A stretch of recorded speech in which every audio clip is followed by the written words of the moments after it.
प्यार मोहब्बत की बात तो ठीक है, लेकिन जब आपके भाषण सुनते हैं ऐसा लगता है कि आप सिर्फ नफरत फैला रहे हैं, जैसे सिर्फ आग लगा रहे हैं, जैसे किसी का खून पीना। अजीब बात नहीं है कि अगर हिंदू लड़की मुसलमान लड़के के साथ भाग जाए तो लव जिहाद, और अगर किसी मुस्लिम लड़की से हिंदू लड़का शादी कर ले तो जिंदाबाद कहते हैं।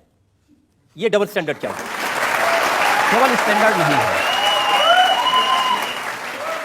हिंदू लड़के के साथ कोई मुस्लिम लड़की जाती है तो अपनी सामाजिक सुरक्षा के नाते जाती है, इस बात को लेकर के जाती है कि वह हिंदू लड़का उस लड़की को लेकर जा रहा है तो एक शादी के अपने व्रत को निभाएगा, उसकी सामाजिक सुरक्षा की गारंटी देता है। क्या इस्लाम इस बात की गारंटी देता है? नहीं।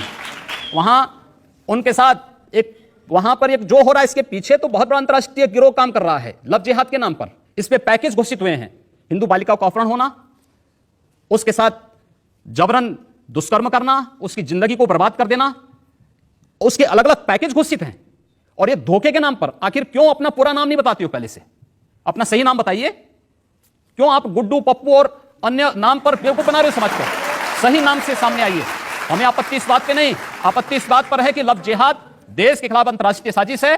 और मैं ही नहीं कह रहा हूं, सन 2010 में केरल के कम्युनिस्ट मुख्यमंत्री वीएस अच्युतानंदन ने भी इस बात को कहा था कि केरल में लव जिहाद केरल को मुस्लिम मेजॉरिटी का स्टेट बनाने की एक साजिश का हिस्सा है। एक साम्यवादी मुख्यमंत्री इस बात को कहता है तो आप लोग बुरा नहीं मानते, मैं कहता हूं तो आपको बुरा लग रहा है। मुझे लगता है इस पर अवश्य आत्ममंथन होना चाहिए। बुरा इसलिए लग रहा है, बुरा इसलिए लग रहा है क्योंकि जो लोग प्यार मोहब्बत करते हैं वो कहते हैं कि उसमें कभी धर्म आड़े नहीं आता। वो किसी शायर ने कहा है ना उम्र की सीमा हो ना धर्म का हो बंधन, जब प्यार करे कोई तो देखे केवल मन। तो इसमें धर्म का बीच में आ गया। मैंने कहा ना कि आपसी सहमति से हो कोई बात नहीं, लेकिन छल से क्यों? देखिए, मैंने दारुल उलूम के उस्तादों से पूछा, वहां के जो मौलवी साहब हैं उन्होंने पूछा, उन्होंने कहा कि ये लोगों का आपसे रिश्ता है, 2 4 5 ऐसे केसेस हैं, इसको मजहब के नाम पर नफरत की आग में बदल देना, इसके लिए योगी जी जहर उगलें, ये ठीक नहीं है।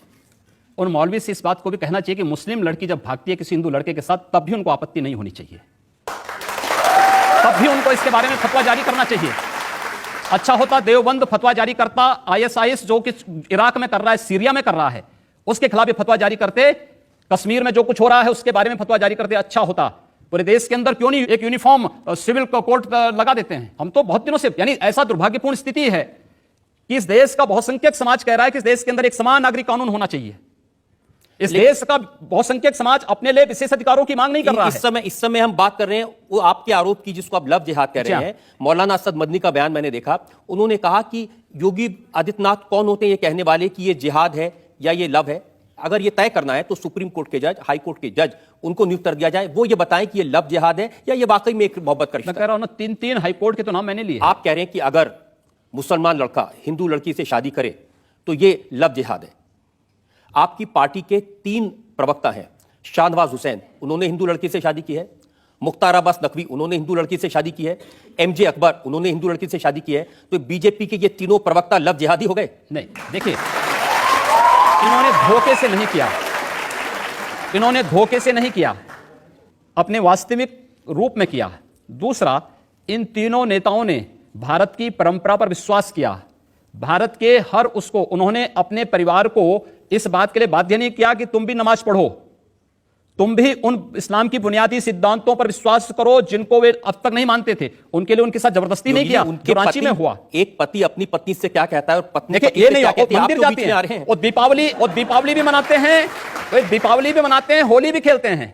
क्या देवबंद के मौलवी इस बात का फतवा जारी करेंगे कि होली मिलन का वे कार्यक्रम करेंगे? क्या वे दीपावली मिलन के कार्यक्रम की बात करेंगे?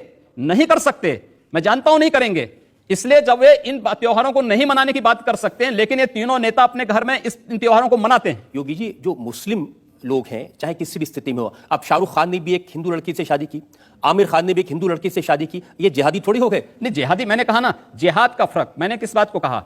जो छल से, छद्म से, धोखे से। छल है या नहीं है, ये वाकई में प्यार है, ये कौन तय करेगा? आप बताएंगे कि आपका इश्क है, आपको छल से पकड़ा क्या है? मैं क्या कर रहा हूं, जो उदाहरण आपके सामने आ रहे हैं, पूरे देश के अंदर जो बातें सामने आ रही हैं, मुझे लगता है ये चिंता उन लड़की लड़कों के माँ बाप पर क्यों नहीं छोड़ देते आप? मैंने कहा ना, हम लोग इसलिए हैं क्योंकि समाज का एक जागरूक नागरिक होने के नाते मेरा दायित्व भी बनता है कि हम इसके खिलाफ बोलें, जो समाज की सामाजिक नैतिकता के खिलाफ हो, हमें उसके खिलाफ आवाज उठानी चाहिए, हम उसके खिलाफ आवाज उठा रहे हैं।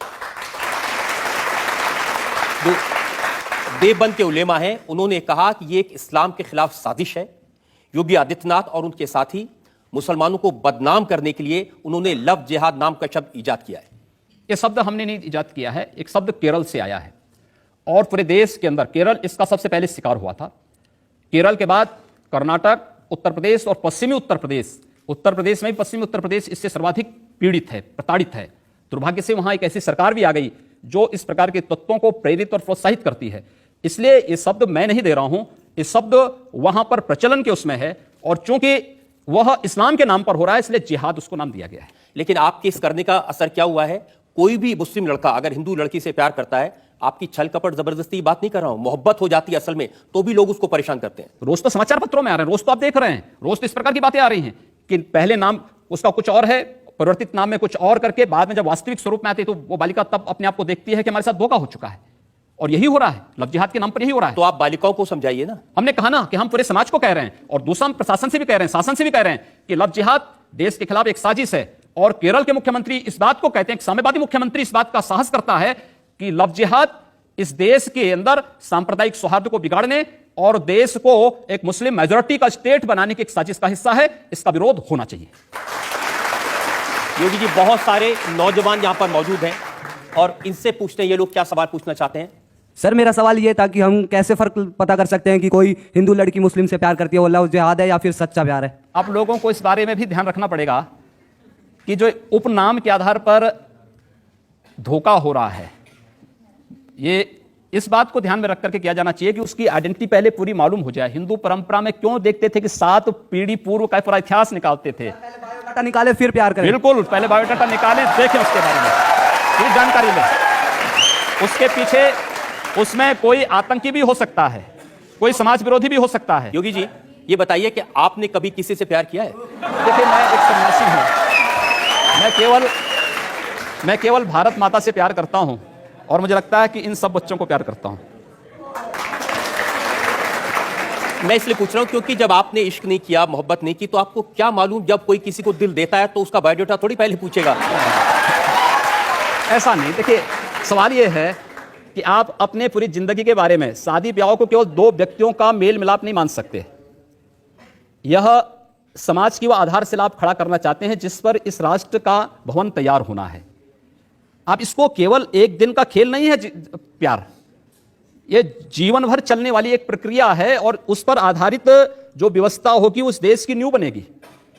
वो केवल 1-2 लोगों का मिलन नहीं है, उस समाज की और अंततः इस राष्ट्र की आधारशिला है। एक आधारशिला आप रखने जा रहे हैं, वो आधारशिला अगर गलत होगी तो फिर भवन भी भरभरा करके गिरेगा। आधार मजबूत होगी तो भवन भी उतना ही मजबूत होगा। उस मजबूत भवन के निर्माण के लिए, राष्ट्र के इस मजबूत आधार को स्थापित करने के लिए हम इस बहस को चला रहे हैं।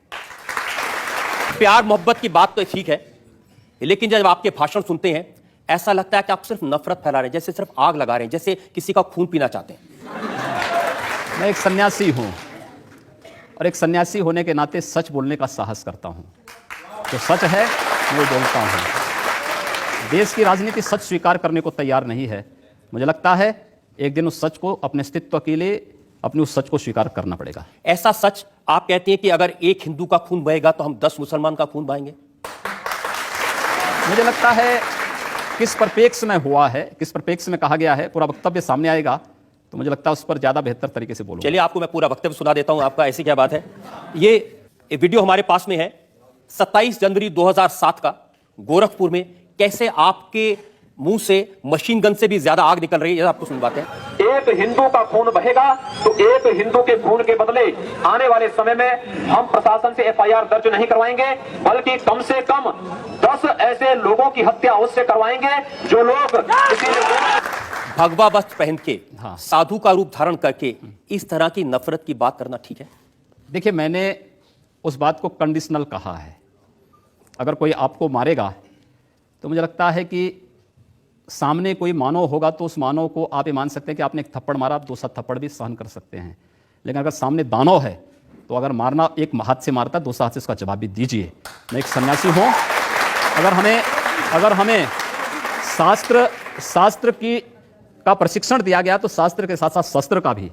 अगर हमारे हाथ में एक हाथ में माला है तो दूसरे हाथ में हम भाला लेकर के भी चलते हैं, जिससे समाज को शिष्ट भी किया जा सके और दुष्टों को उनके कृत्यों की सजा भी दी जा सके। एक सन्यासी का सही कर्तव्य होता है।